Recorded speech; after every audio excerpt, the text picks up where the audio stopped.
I still remember the sound of rain dripping through the canopy that morning in 2017 when they found his backpack wedged inside the hollow of a cedar. The nylon was split from years of rot, the straps stiff with mud, and that silver camera, corroded but intact, still sat inside lens, turned toward the dark. It looked like it had been waiting there watching the woods long after he was gone. Tell me where you're listening from, and tap subscribe if you think every buried truth deserves daylight. Back in the spring of 2008, before all that silence, Willow Creek was the kind of town where time felt slow enough to count. Most mornings the smell of wet pine drifted in from the foothills, and the only thing you'd hear on Main Street was the whine of a sawmill starting up or the slam of a screen door at Grady's Diner. Folks waved at each other out of habit. We didn't think much about danger back then. Our worries were small, a stalled truck, a late paycheck, the next storm rolling off the Sound. I just retired from the Forest Service that April, easing into a quieter rhythm. My days were spent trimming the yard, helping the sheriff's team with volunteer mapping, or driving into town for coffee and conversation that stretched too long. That was where I first heard about Daniel. His mother, Margaret, would come by the library outreach events we held at the Grange Hall. She was soft-spoken, kept her hair tied back with a pencil stuck through it. Always spoke about her boy with that faint mix of pride and worry that mothers never quite shake. Daniel was the kind of young man this town used to raise by the dozen, steady, polite, and restless in all the right ways.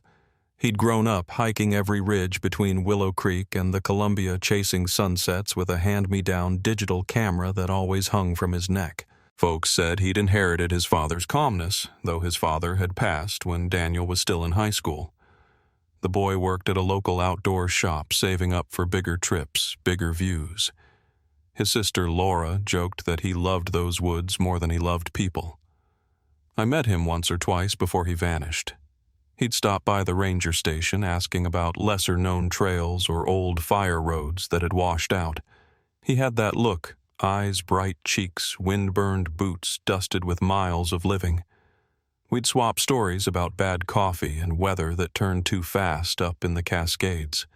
Nothing about him struck me as reckless. He respected the land. That May started off gentle temperatures hovering in the mid-60s, the air thick with blooming dogwood. It was the kind of season that invites you outside.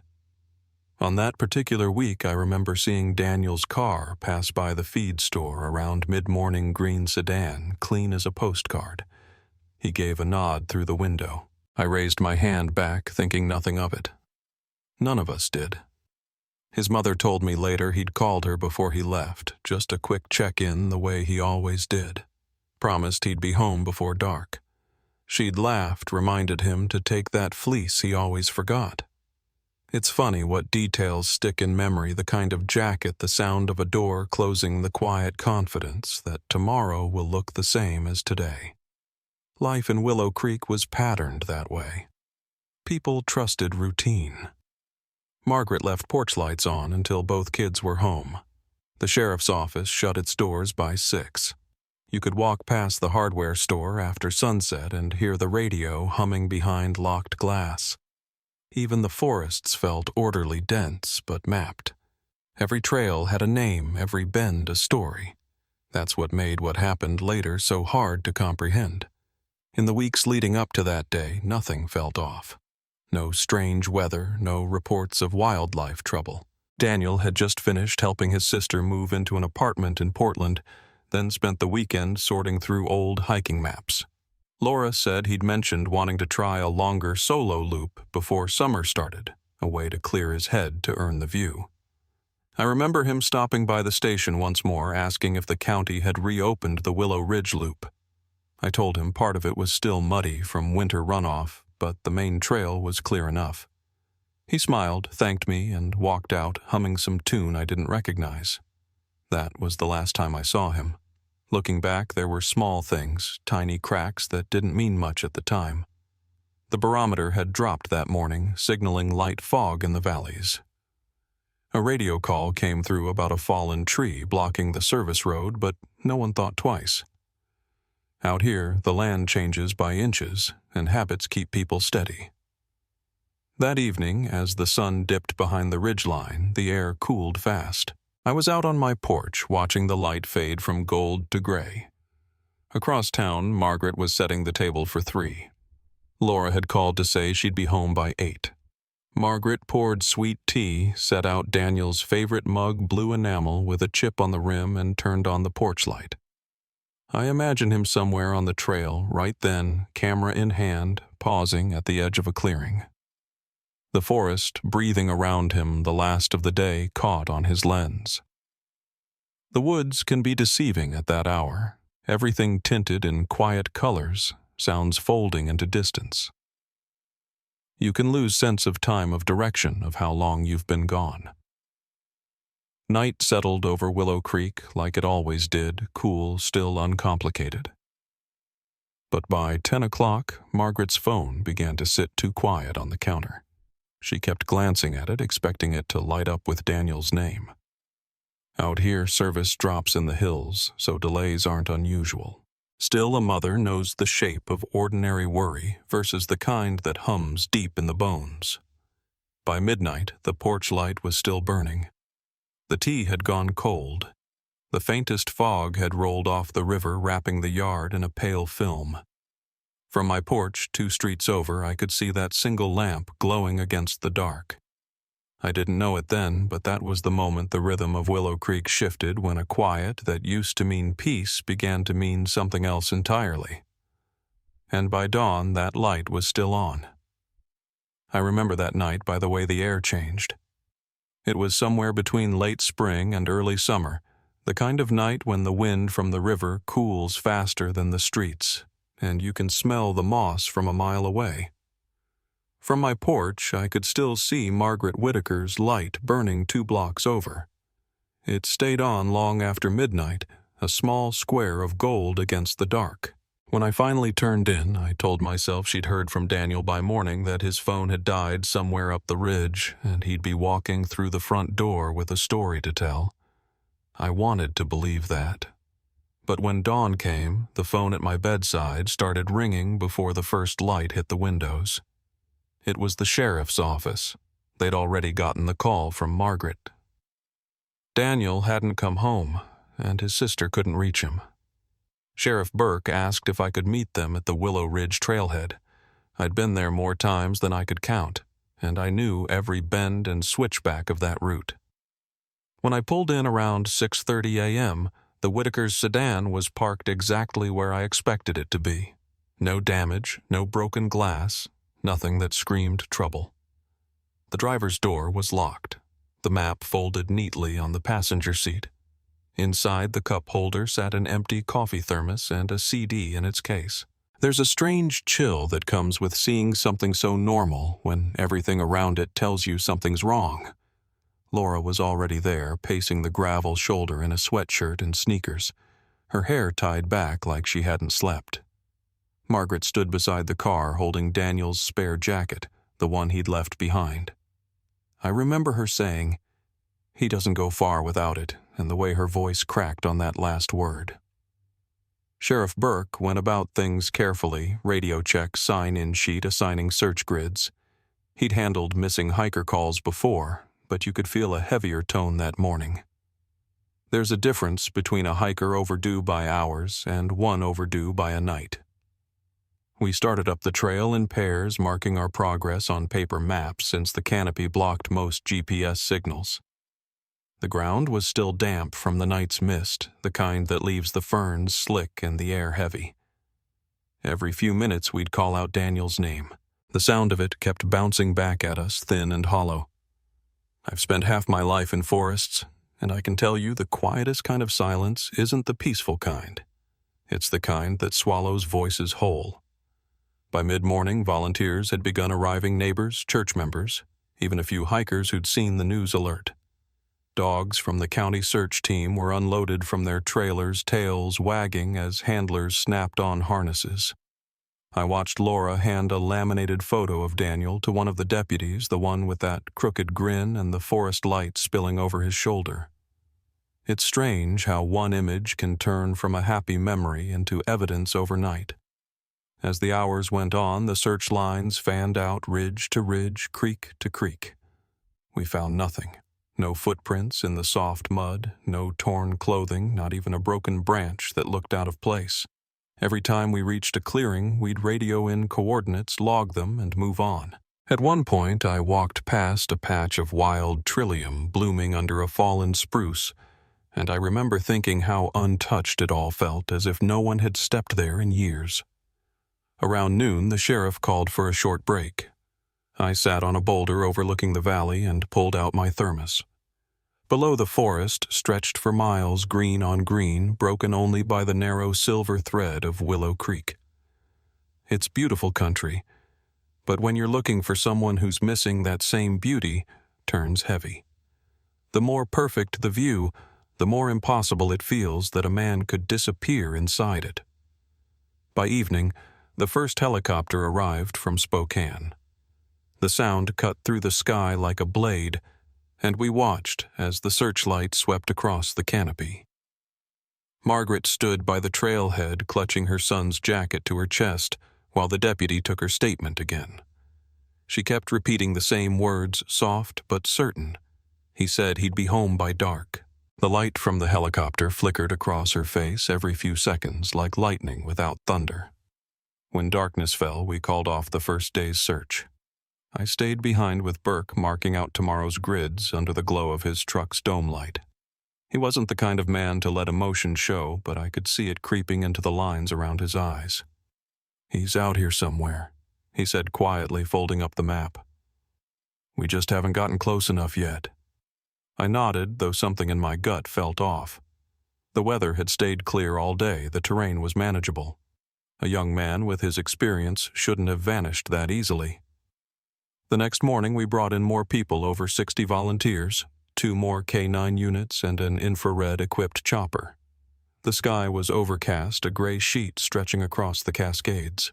As we started up the north side of the loop, the dogs moved fast, noses low, tails high. But by midday they hadn't alerted once. Nothing. No scent trail, no sign of distress. One handler muttered under his breath, "He's just gone." I didn't correct him. I didn't know how to. The days blurred together after that. Locals started showing up with sandwiches, bottled water, and folding chairs. Reporters came next, parking along the shoulder and setting up tripods in the gravel.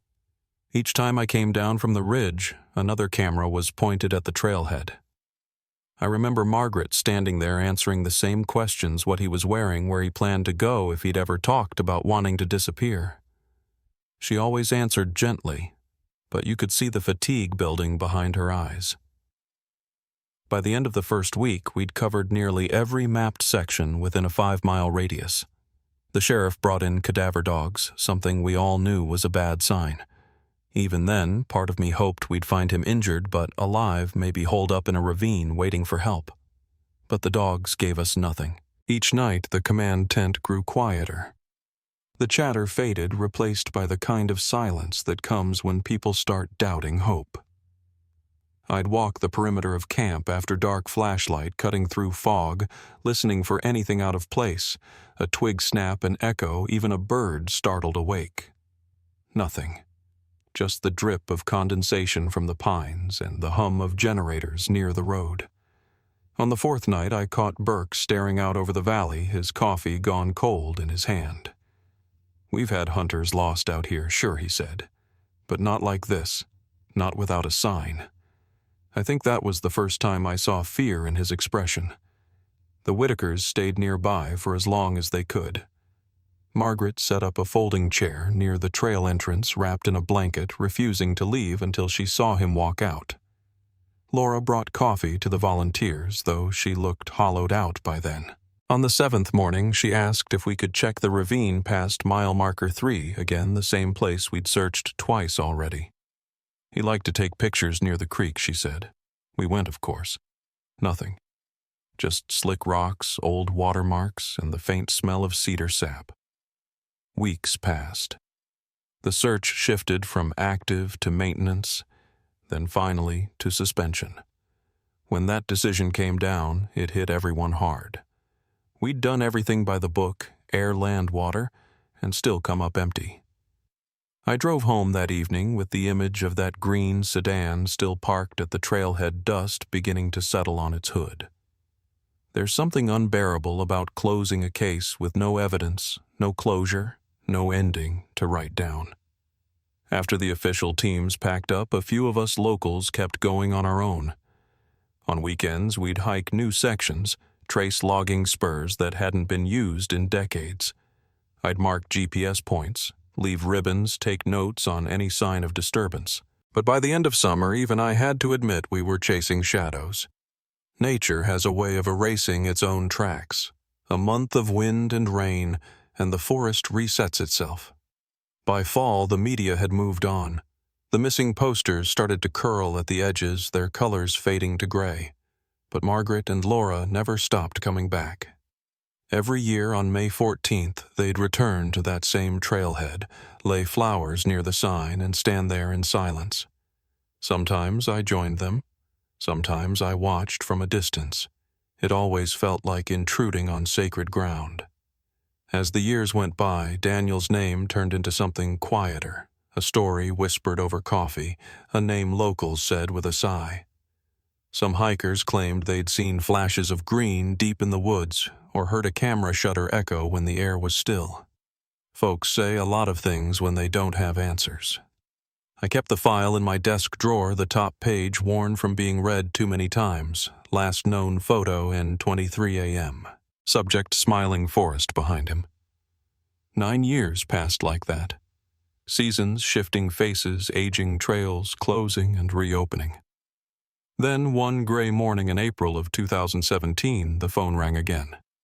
The voice on the other end was younger, nervous. "Ranger Harland," he said. "We found something near the old logging road. You'll want to see it." The man wouldn't say much more over the line, just that a group of campers had stumbled onto something strange.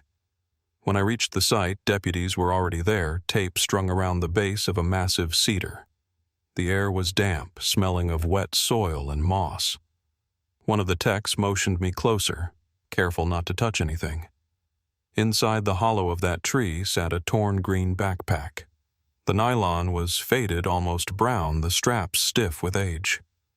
Beside it lay a small silver camera cracked across the screen, but unmistakably his. For a long moment, nobody said a word. The wind moved through the branches above us, slow and patient. It had been 9 years since Daniel Whitaker walked into that forest and vanished, and somehow his pack had been sitting right here, hidden in plain sight. I stood there, rain dripping from my hat brim, trying to make sense of it.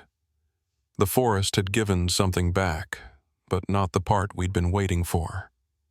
They'd roped off the area before I even got there, yellow tape fluttering against the wet bark, and a small crowd had gathered beyond it. Campers, hikers, even a news crew that must have caught wind of the scanner traffic. The rain had let up, but mist still hung low across the hollow, curling through the pines like smoke. I stood back for a while, just watching the technicians move in slow, careful steps. They handled that backpack like it was something alive, something that might speak if they gave it enough silence.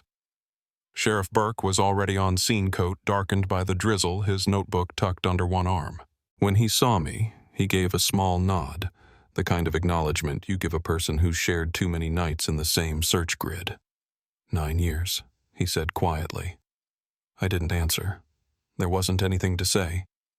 The deputy beside him crouched and held up the small silver camera for a photo before slipping it into an evidence bag. Even from a distance, I recognized it the same model Daniel always carried, scratched near the lens from where he'd dropped it on the fire road that summer before he disappeared. When they opened the backpack, everything inside looked like it had been pressed flat by time-crumbled wrappers, a rusted flashlight, the remains of a folded map blurred into watercolor shapes. Nothing out of the ordinary except for where it had been found. You don't just stumble on a pack like that buried halfway inside a cedar trunk. Someone or something had placed it there. The question wasn't how long it had survived, but why it had stayed hidden that long. Word spread fast. By that afternoon, news trucks lined the old service road antennas, stretching into the gray sky. I'd been through enough of these cases to know what happens next. Speculation theories, headlines that fill the air for a few weeks before the truth goes quiet again. Still, this one felt different. The Whitakers had waited 9 years for anything tangible, and now the forest had finally given something back. Only, it wasn't what anyone hoped for. Laura arrived later that day. I was standing near the patrol car when she walked up. Her raincoat zipped to her chin, face pale from the drive. The deputy met her halfway and showed her the photos. I watched her hand tremble slightly when she saw the pack. "That's his," she said, almost whispering it. "He took that on every trip." The words carried that familiar blend of relief and heartbreak, proof that he'd been there, but no closer to knowing why he never came home. The evidence team transported the camera to the county lab that evening. They weren't sure if the memory card could be salvaged. It had been soaked for nearly a decade, but they promised to try. I went home, sat at the kitchen table, and listened to the scanner long after I should have gone to bed. Each coded transmission made the night feel longer. There's a peculiar quiet that follows discovery, the kind that carries more weight than any noise. Over the next few days, reporters filled every inch of Main Street. The old diner served them coffee while they asked the same questions we'd asked ourselves for years. Had Daniel gotten lost? Had he met someone on the trail? Why was his backpack hidden instead of found along his path? The sheriff gave a short press statement, but he was careful. No speculation, no promises. "The investigation is active," he said. "We're examining all possibilities." He didn't have to say it, but everyone knew this wasn't just about a lost hiker anymore. When the lab finally called about the camera, I drove down to the station to hear it for myself. The tech was young patient and a little proud of his work. He'd managed to pull fragments from the memory card, nothing clear, but enough to see that Daniel had kept taking pictures long after he'd started his hike. The first few shots were what you'd expect: wide trails, tall timber, a crooked selfie. Then they changed. The next sequence showed heavy fog rolling through a narrow valley, the kind that can turn directions into illusions. After that, a ravine darker than the rest, steep and tangled with roots.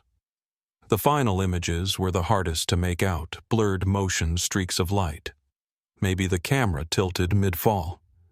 We stared at those photos for a long time, each of us seeing something different. To me, they looked like a man still trying to orient himself, still documenting the world even when it was turning against him. To others, they looked like panic. But what bothered me most wasn't the images, it was that the camera and everything around it felt deliberately hidden, like someone wanted to make sure they stayed out of reach. The sheriff's team went back to the site, widening the search radius by a mile in every direction. They brought metal detectors, cadaver dogs, even ground-penetrating radar. Still no trace of human remains. The ground was thick with roots, the kind that snake around stone and preserve whatever they swallow. I walked part of the perimeter myself, boots sinking into the wet soil, and tried to imagine Daniel that day 9 years ago, where he might have gone off trail, why he would have stopped near that particular tree.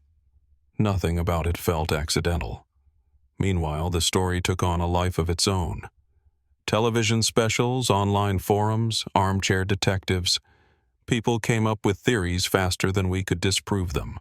Some thought Daniel had suffered an injury and tried to signal for help by leaving his backpack somewhere visible, only it wasn't found until time swallowed the sign.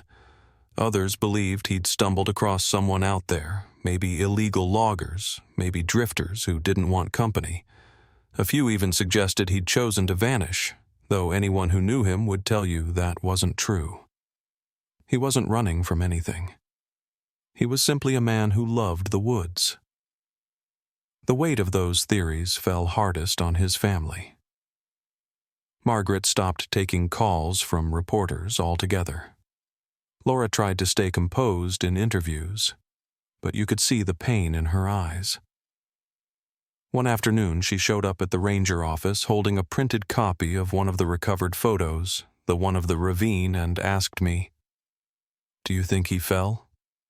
I didn't answer right away. I'd learned over the years that people don't want your guess, they want your honesty. If he did, I said gently, the forest covered him fast. But I don't think that's the whole story. The sheriff's office kept the evidence sealed while they reviewed every old lead. They interviewed hikers from 2008, anyone who might have crossed paths with Daniel that day. Some remembered a man matching his description, green pack, dark jacket, friendly but quiet. Beyond that, nothing concrete. It was as if he'd stepped off the trail and into another version of the same forest, one that doesn't return what it takes. Months passed. The rain came and went, and the ground at the hollow began to grow over again. I'd visit sometimes on my own, standing at that cedar and running a hand along the rough bark. It felt like touching the surface of time itself, cold, unyielding.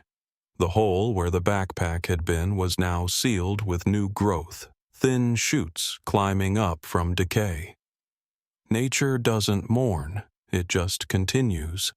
Still, the mystery gnawed at everyone in town. At night, you'd hear talk in the diner, half wonder, half fear. Folks started avoiding that section of the woods. Some claimed their dogs refused to go near the old logging road. Others said they'd seen lights in the trees or heard faint clicking sounds like a camera shutter. I've spent a lifetime out there, and I've learned the forest can make its own ghosts if you listen long enough. But I'll admit there were evenings when even I didn't linger past dusk. By late summer, the media attention had thinned out, and the sheriff scaled the team back again.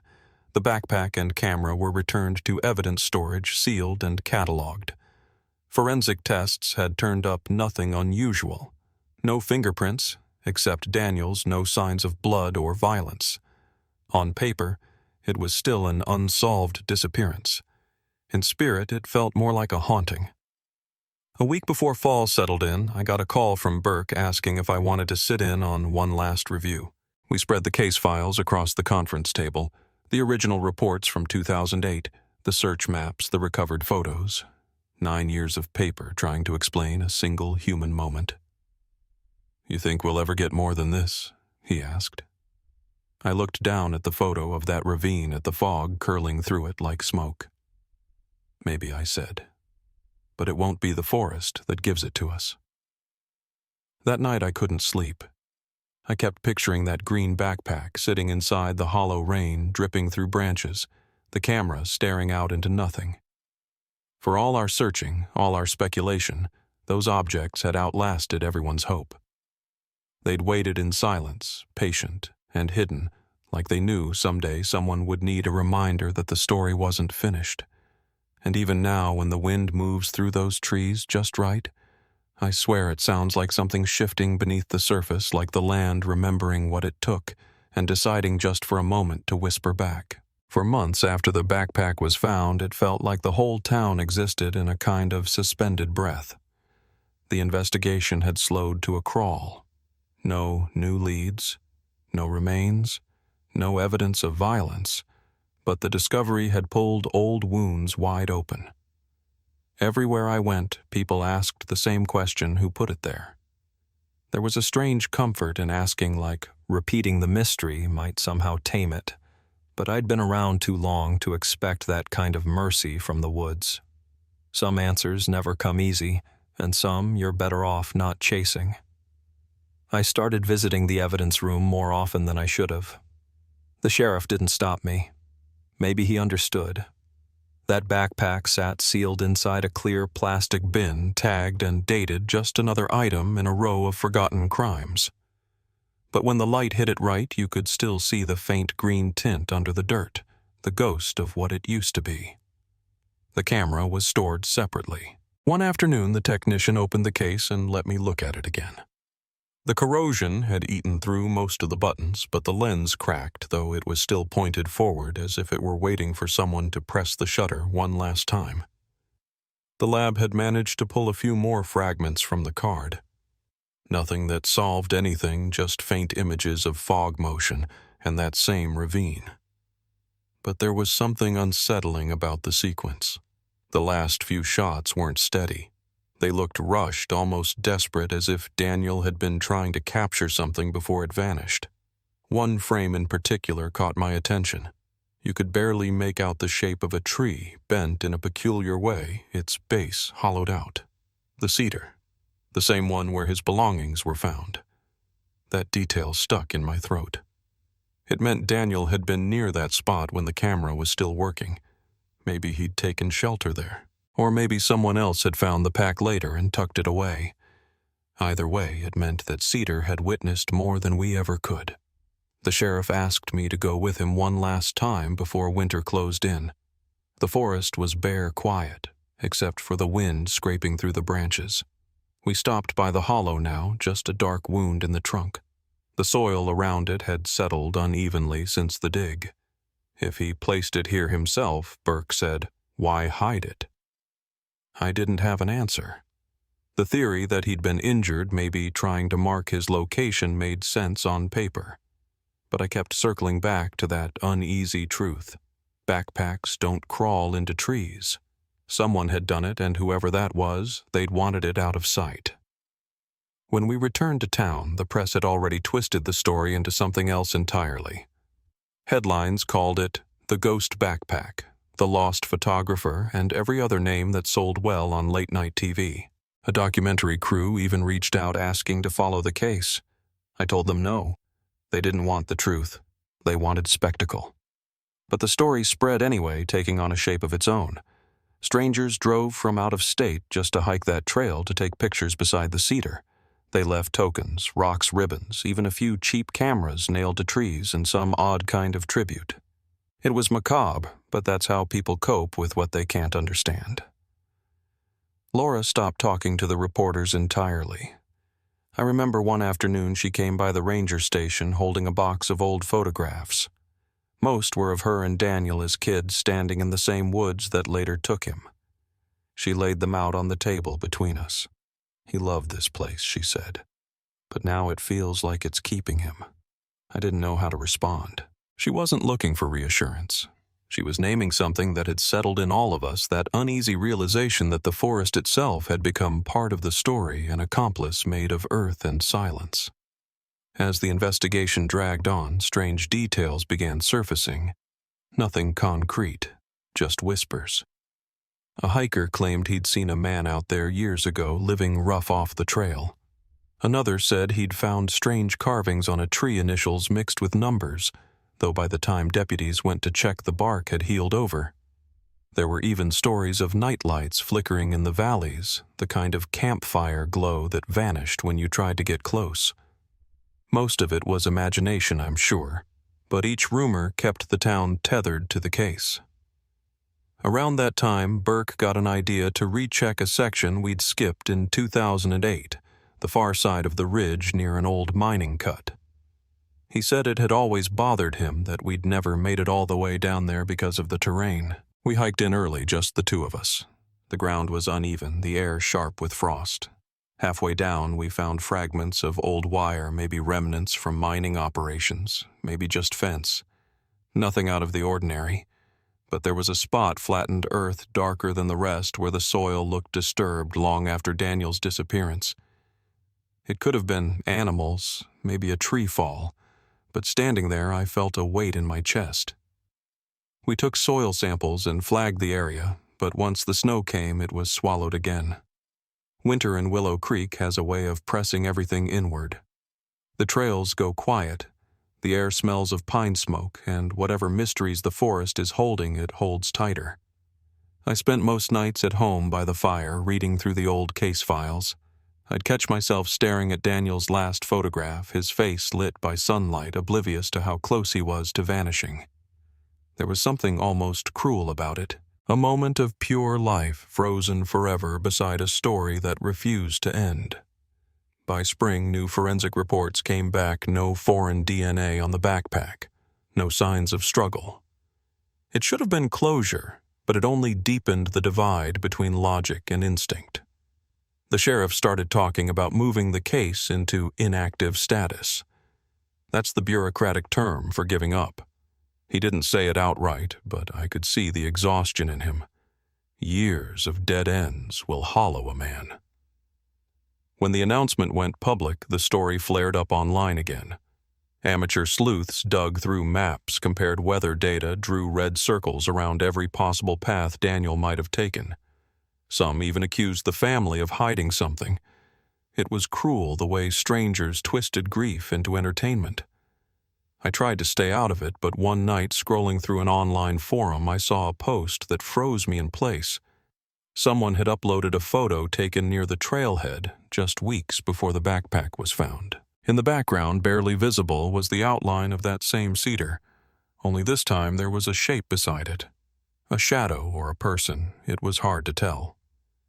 The timestamp matched a date when no search teams were scheduled. Maybe it was a trick of light, maybe a hiker.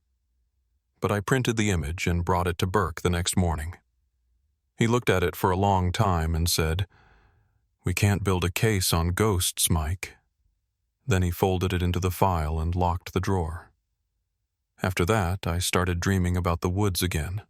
In those dreams, I'm standing on the trail at dusk, the air still the light slipping through the trees in long gold strands. Somewhere ahead, I can hear the faint click of a camera shutter. I call out, but the sound doesn't stop. It just echoes back, steady, mechanical, like the forest is recording me now. When I wake, the world feels different, quieter, but not peaceful. I drive by the trail sometimes, park near the gate, and just sit there.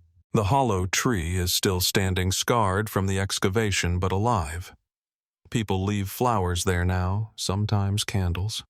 They call it Daniel's tree. I don't know if he ever meant it that way, but maybe that's what happens when something unfinished lingers too long. It turns into a place for others to leave their uncertainty. One evening, just before sunset, I saw Laura there. She didn't notice me. She was tying a ribbon to one of the low branches, her head-bowed lips moving like she was speaking to someone only she could hear. When she walked back to her car, I waited until she drove off before stepping closer. The ribbon fluttered in the breeze, pale yellow against the bark. Someone had written a message on it in neat, careful handwriting. "We're still listening." I stood there for a long time until the light faded completely. The forest around me creaked and settled, the kind of sound that feels almost alive. And as I turned to leave, I caught something faint in the distance. A rustle, maybe an animal, maybe the wind moving through the brush. But for just a second, it felt like someone else was there watching from the tree line. I didn't call out. I just listened, heart-steady eyes on the dark. Some truths don't arrive with answers. They arrive with presence. That night when I got home, I opened the old case file again.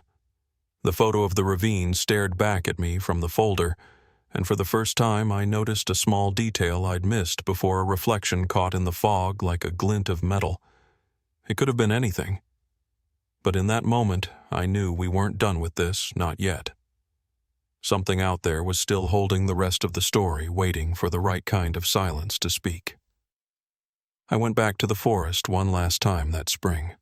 The trail had started to green over again, fresh shoots rising through the same dirt we'd searched for months. You wouldn't have known anything had ever happened there if not for the faint path that still led toward that cedar tree, the one that had held Daniel's backpack all those years. The ribbons Laura tied had faded to the color of straw, some torn loose by wind, others tangled in the bark. Still, the place felt watched, as if the woods themselves were holding their breath. Sheriff Burke had retired by then. He left the department a few years after the investigation went dormant. The new sheriff tried reopening it twice, once when drone mapping became available, and again after a podcast brought the story back into circulation, but both efforts ended the same way. No new leads, no remains, no evidence that could explain how a man could walk into a sunlit trail and vanish before lunch. Every official word we have ends in that same phrase, "case unresolved." But out here, people remember differently. The story never left Willow Creek. It just grew quieter, sinking into the soil like rainfall. Some call that part of the ridge Whitaker's Hollow. Now, though, no map will show it. Hikers leave small things along the path, a rock, a folded note, a photograph. Most of them never knew Daniel, but they know what it means to lose someone to silence. Laura still visits the tree every May. She doesn't make a spectacle of it, just parks by the gate, walks the mile in, and leaves something behind. Sometimes it's flowers, sometimes a new ribbon. She told me once she doesn't expect answers anymore, just connection. If he's part of the forest now, she said, then I guess this is how I talk to him. There's a steadiness in her voice when she says it, the kind that comes after grief stops burning and turns into something softer, something that just stays. Margaret doesn't travel much these days. Her health's not what it was, but she still keeps a photograph of Daniel on the mantel, the last one he ever took of himself. She told me she used to hate that picture, the way his smile looked almost careless, like he didn't know how close the world was to taking him. Now she says it's the one she wants to remember, because it's proof that before everything went wrong, there was peace. Every so often, a stranger still calls the sheriff's office claiming to have found something, an old shoe, a torn scrap of fabric, even bones that turn out to belong to deer or bear. Each time someone drives out to check. I've gone on a few of those calls myself, even after I stopped working officially. It's habit now, maybe obligation. Most times it leads nowhere, but I go anyway. There's a quiet promise in doing it, a way of saying that even when the story fades from headlines, the search doesn't have to end.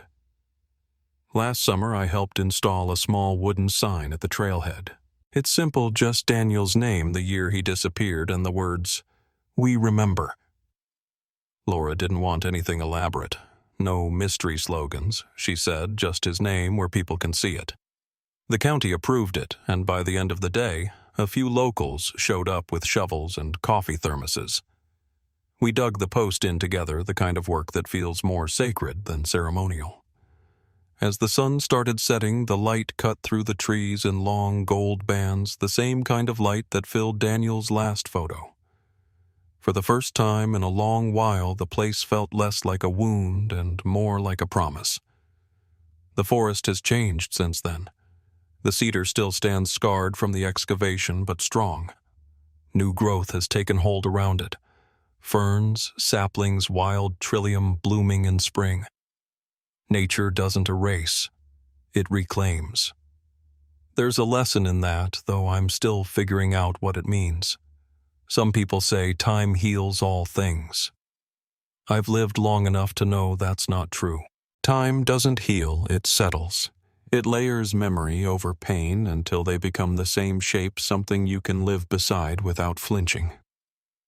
Sometimes late at night I'll pull out the old case file. The papers are yellowed now, the edges curled. I still keep that blurred image of the ravine, the one recovered from the camera. Every time I look at it, I notice something new, a shadow, a reflection, the suggestion of motion that may or may not have been real. It reminds me how little we truly see, even when we think we're looking right at something. Maybe that's what this story has always been about, the limits of our knowing.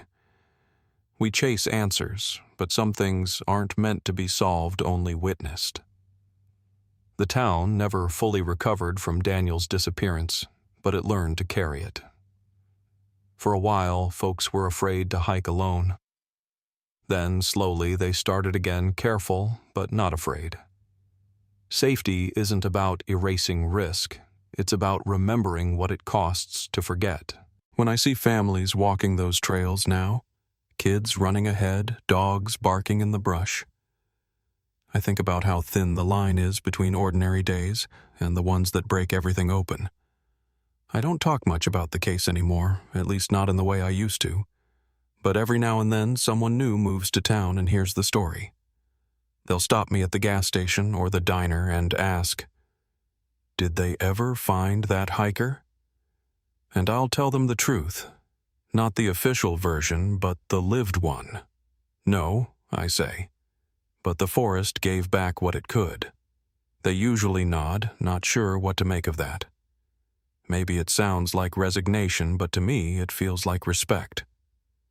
The woods don't owe us anything. They just keep their own kind of record. Before Burke passed last year, I visited him at his house outside of town. We sat on the porch watching the light fade over the valley. He was quiet for a long time before saying, "You think we missed something?" I thought about it. Maybe I told him. Or maybe we found everything we were ever meant to. He smiled a little at that. "I still dream about that trail," he said. "Always the same fog and that damn tree." I said I did too. Some places don't leave you. They wait for you to come back. It's been 17 years now since Daniel disappeared. The world has changed 100 ways since then. New phones, new cars, new people in charge. But the trail looks almost the same.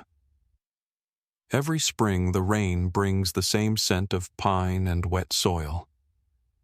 Every summer the creek still hums under the footbridge. Sometimes when I walk there I stop near the cedar and listen. Not for answers, just for presence. And every so often when the wind moves just right, it sounds like the faint click of a camera shutter. I tell myself it's just the branches shifting, but deep down I'm not so sure. Maybe memory works that way, like an echo returning from somewhere it shouldn't. I used to think closure meant finding the truth. Now I think it's learning to live with what the truth won't give back. Daniel's story didn't end neatly, but it changed the way people here treat the woods and each other. The sheriff's department started new protocols, GPS check-ins, sign-out logs, ranger patrols twice a week. Small things, but they matter. If one life saved came from his loss, maybe that's a kind of justice we can hold on to. I keep a photo of Daniel near my desk now next to a map of the trail system we built years ago. Every time I glance at it, I think of all the people who still walk that ridge, unaware that they're following the same path he once did. Maybe that's what legacy really is, not headlines or closure, but footprints that outlast the person who made them. As I stand here now telling this story, I can hear the wind moving outside my window.